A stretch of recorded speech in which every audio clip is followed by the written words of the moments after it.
कहानी की शुरुआत में हम एच नाम के एक सिक्योरिटी गार्ड को देखते हैं जो अपने साथी बुलेट के साथ ढेर सारा पैसा बैंक में डिलीवर करने जा रहा था। तभी उनके ट्रक को रोककर ट्रक में टीयर गैस छोड़ दी गई। इस सब के बाद जैसे ही एच ट्रक से बाहर निकला, वो गुंडे उसे देखकर डर गए और ट्रक को छोड़कर वहाँ से भाग गए। बुलेट ने अपने बाकी साथियों को ये बात बताई कि इसके साथ कोई तो गड़बड़ जरूर है। इसे देख के गुंडे भाग जाते हैं भाई, जैसे भूत देख लिया हो। लगभग 2 हफ्ते पहले ही पैट्रिक हिल नाम का ये आदमी इस कंपनी में इंटरव्यू देने आया था। ये कंपनी उन लोगों को सिक्योरिटी देने का काम करती है जो कैश का बड़ा लेन देन करते हैं। पैसों को एक जगह से दूसरी जगह पर सुरक्षित ले जाने की जिम्मेदारी लेते हैं। ये पैरी जो कि इस कंपनी में एक ऊंची पोस्ट पर है, वो पैट्रिक का रिज्यूमे देखकर काफी इम्प्रेस हुआ। काफी अच्छे काम किए हुए हैं तुमने, लेकिन फिर भी तुम्हें ये जानना जरूरी है कि ये काम कितना खतरनाक है। लगभग 5 महीने पहले हमारी एक पैसों से भरी वैन एक डिलीवरी करने जा रही थी। अचानक ही बीच रास्ते में उसे रोक लिया गया। ऐसा लग रहा था मानो रोड पर कुछ मरम्मत का काम चल रहा है। वर्कर्स ने एक ट्रक वैन के सामने लगा दिया और वैन के चारों तरफ से चोरों ने उसे घेर लिया जो कंस्ट्रक्शन वर्कर्स के कपड़े पहने हुए थे। इस वैन का एक दरवाजा तोड़कर चोरों ने अंदर ग्रेनेड फेंक दिया, जिससे ड्राइवर और सिक्योरिटी गार्ड दोनों घायल हो गए और उनकी मौके पर ही मौत हो गई। सारा पैसा गाड़ी में भरते ही जल्द से जल्द ये चोर यहाँ से निकल गए।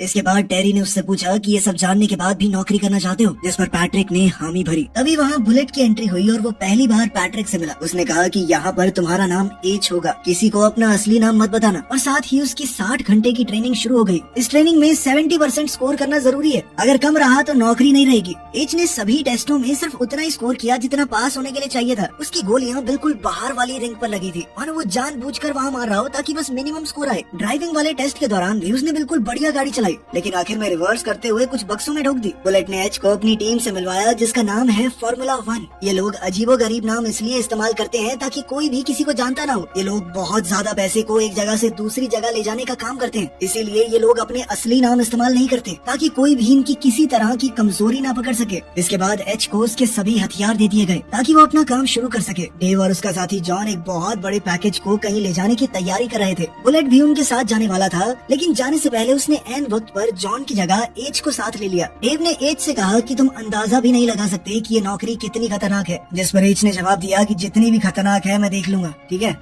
अब ये तीनों ट्रक में बैठकर पैसों को डिलीवर करने निकल पड़े। उनकी बातचीत के दौरान डेव ने कहा कि 5 महीने पहले जिस ट्रक में चोरी हुई थी उसमें उसकी ड्यूटी थी, लेकिन बाई चांस उसने छुट्टी ले ली जिस वजह से किसी और को जाना पड़ा और उसकी जान बच गई, वरना आज वो यहाँ बैठा ना होता। इस पर एच ने उससे पूछा कि छुट्टी क्यों ली तुमने। दरअसल उसे शक था कि जरूर उस चोरी में अंदर की किसी आदमी का हाथ है। डेव ने कहा कि पुलिस वाले मुझसे पहले ये सवाल जवाब कर चुके हैं। मैंने पिछले दिन थोड़ी ज्यादा पी ली थी, इस वजह से ऑफिस नहीं आ पाया। बात करते हुए वो लोग एक बिल्डिंग में पहुँच गए जहाँ से उन्हें $2 मिलियन उठाने हैं। पिकअप करने के लिए बुलेट एच को अपने साथ ले गया ताकि पता तो चले कि ये सिर्फ बोलता है या काम भी कर सकता है। पैसे उठाकर वो लोग जल्दी से अपने डिपो में वापस आ गए। यहाँ काफी सिक्योरिटी थी। इस डिपो में काम करने वाले हर एक आदमी को सिक्योरिटी चेक से गुजरना पड़ता है। डिपो में वापस आने के बाद सभी लोग आराम करने के लिए कमरे में गए। वहाँ जाने से पहले एच ने सभी काम करने वालों के ID कार्ड को ध्यान से देखा और फिर उस कमरे में चला गया। अंदर यही बात चल रही है कि एच ज्यादा बात नहीं करता। कंपनी का एक मेंबर उसके पास आया और एच से उसके बारे में जानने की कोशिश करने लगा। उसने एच से पूछा कि इससे पहले तुम कहाँ काम करते थे। एच ने बताया कि यूरोप की एक बड़ी कंपनी है, उसमें काम करता था। साथ ही उसने बात वहीं खत्म कर दी और उस आदमी से जाने को कहा। इस आदमी को एच की ये बात बहुत बुरी लगी और इस घटना के बाद तो सबको ही एच के ऊपर बहुत ज्यादा शक होने लगा।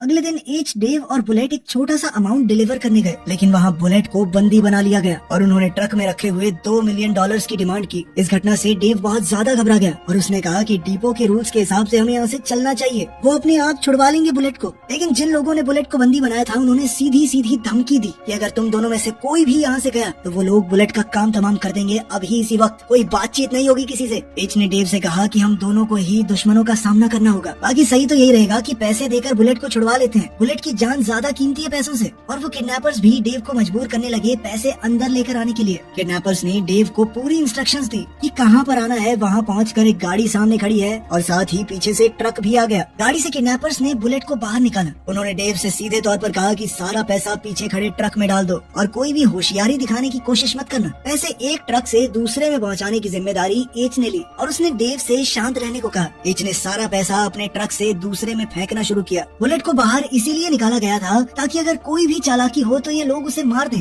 एच ने एक बैग जानबूझकर अंदर डालने की बजाय बाहर फेंक दिया, जिसके बाद एक किडनैपर उस बैग को ट्रक में रखने के लिए बाहर आया, जिसके बाद एच ने बड़ी चालाकी से अपनी बंदूक निकालकर उसे गोली मार दी, जिसके बाद उसने बहुत आराम से एकदम हीरो स्टाइल में सभी किडनैपर्स को एक एक करके मार दिया, जैसे उसे इस काम का कुछ ज्यादा ही एक्सपीरियंस हो। ट्रेनिंग के दौरान तो उसकी गोलियां सबसे बाहर वाले सर्कल में लगी थी, लेकिन अब तो सबके माथे के बीच में गोली मारी थी उसने। किडनैपर्स के बॉस का पीछा करते हुए एच एक वेयर हाउस में पहुंचा। उसने किडनैपर से सीधे सीधे पूछा कि तुम किसके लिए काम करते हो। वो आदमी कोई सीधा जवाब नहीं दे रहा था, जिससे खींचकर एच ने उसे सीधी गोली मार दी। बुलेट और डेव पीछे से आए और ये देखकर दंग रह गए कि किस तरह एच ने पूरी गैंग का सफाया कर दिया, वो भी अकेले।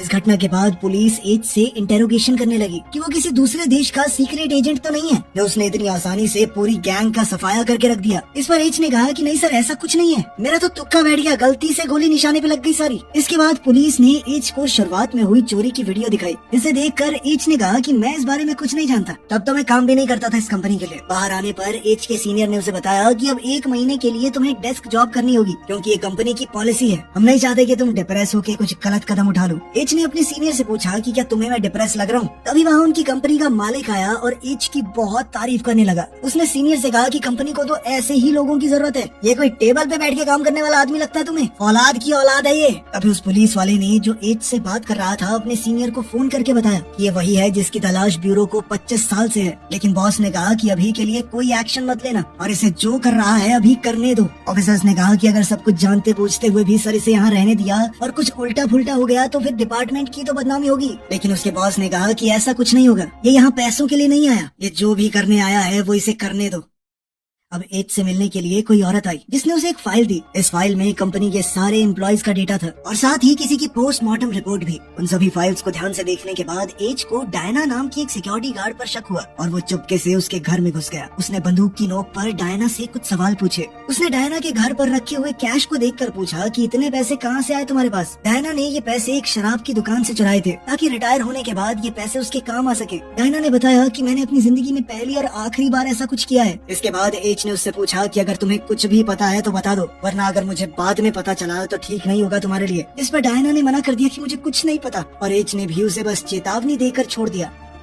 इसके बाद हम समय में 5 महीने पीछे जाते हैं। एच अपने बेटे डगी के साथ कहीं जा रहा था, तभी उसे एक आदमी का फोन आया जिसका नाम है माइक। माइक वही आदमी है जो कुछ वक्त पहले अभी ट्रक लूटने आया था और फिर एच को देख के भाग गया था। दरअसल माइक फोर्टिको कंपनी के एक ट्रक की लोकेशन का पता लगाना चाहता था। माइक ने इस काम के लिए पहले किसी और को भेजा था, लेकिन उसका रास्ते में एक्सीडेंट हो गया और अब ये काम एच को दिया गया। एच और उसका बेटा गाड़ी में बैठकर फोर्टिको के डिपो में पहुंचे। अपने बेटे को गाड़ी में ही छोड़कर उसके लिए खाना लेने के बहाने एच बाहर गया ताकि वो फोर्टिको के ट्रक पर नजर रख सके। एच को सिर्फ इतना माइक को बताना है कि ये ट्रक दाएं वाले रास्ते से जाएगा या बाएं वाले। माइक को लोकेशन और डायरेक्शन बताने के बाद एच ने फोन काटा और खाना लेकर अपने बेटे के पास चला गया। तभी जैसे ही फोर्टिको का ट्रक थोड़ा आगे जाकर एक ब्रिज के नीचे पहुंचा जहां एच की गाड़ी भी लगी हुई थी, उस ट्रक पर वहीं अटैक हो गया। चोर इस ट्रक से सारा पैसा लूट कर वहाँ से जाने ही वाले थे, लेकिन तभी उनकी नजर एच के बेटे पर पड़ गई जिसने ये लूट होते हुए देख ली थी और अब वो इस चोरी का चश्मदीद गवाह बन चुका था। इस सबूत को मिटाना जरूरी था, इसलिए एक चोर वहाँ पर गया और एच के बेटे को गोली मार कर खत्म कर दिया। एच भागकर इस चोर की तरफ आ ही रहा था कि तभी एक चोर ने बहुत सारी गोलियां उसके ऊपर बरसा दी।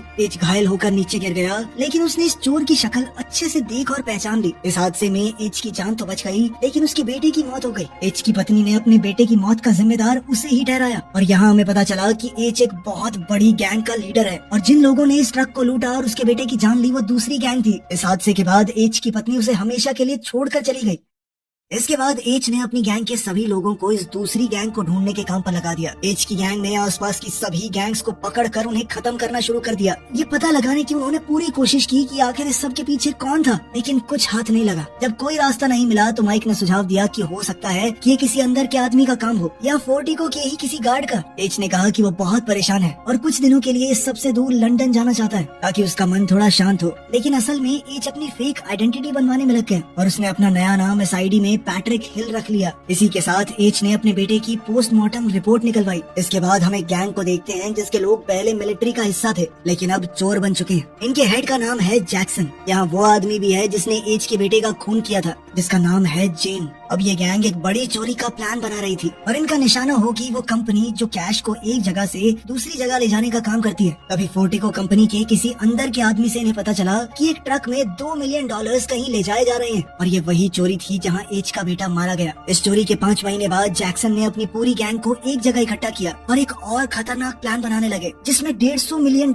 उसी कंपनी फोर्टिको से चुराए जा सकते हैं। पूरे साल में एक दिन है जिसे ब्लैक फ्राइडे कहा जाता है। इस दिन फोर्टिको में बहुत ज्यादा कैश होता है। कुछ दिन बाद एच और बुलेट पैसे लेकर डिपो जा ही रहे थे कि तभी बुलेट ने एच को बताया, दरअसल मैं ही वो आदमी हूँ जो इन चोरों को सारी खबर दे रहा है। दरअसल बुलेट भी पहले जैक्सन की गैंग का ही हिस्सा था और अब वो काफी वक्त से इस कंपनी में काम कर रहा है ताकि सारी खबर जैक्सन की गैंग तक पहुँचाई जा सके। बुलेट ने एच से कहा कि तुम मुझे काम के आदमी लगते हो, मेरे साथ मिल जाओ, माला माल कर दूंगा तुम्हें। एच को इस खबर का लंबे समय से इंतजार था। एच उसका साथ देने के लिए तुरंत तैयार हो गया। बुलेट ने ट्रक को एक सीक्रेट जगह पर लगा दिया जहाँ से आगे का प्लान पूरा किया जा सके। यहाँ कुछ चोर उनके साथ उनके ट्रक में छुप कर बैठ गए। इसके बाद एच और बुलेट ट्रक को लेकर डिपो आ गए। अब ये चोर तुरंत डिपो के अंदर आए और ट्रक से बाहर निकलते ही वहाँ जितने भी सिक्योरिटी गार्ड और ऑफिसर्स हैं उन सबको बंदी बना लिया। लेकिन इस सब के बीच एक गार्ड ने सिक्योरिटी अलार्म बजा दिया था ताकि पुलिस को पता चल जाए कि डिपो के अंदर चोरी हो रही है। अलार्म बजने से अब पुलिस डिपो जरूर आएगी। मौका देखते ही बाकी सिक्योरिटी गार्ड्स ने इन लोगों पर हमला कर दिया, लेकिन जैक्सन की गैंग जल्दी ही उन सब पर हावी हो गई। जैक्सन की गैंग ने बुलेट प्रूफ जैकेट्स पहनी हुई थी। एच को पहले ही बंदी बनाकर अलग रख दिया गया था। मौका देखते ही एच ने इन चोरों पर हमला कर दिया और उनका बुलेट प्रूफ आर्मर पहन लिया।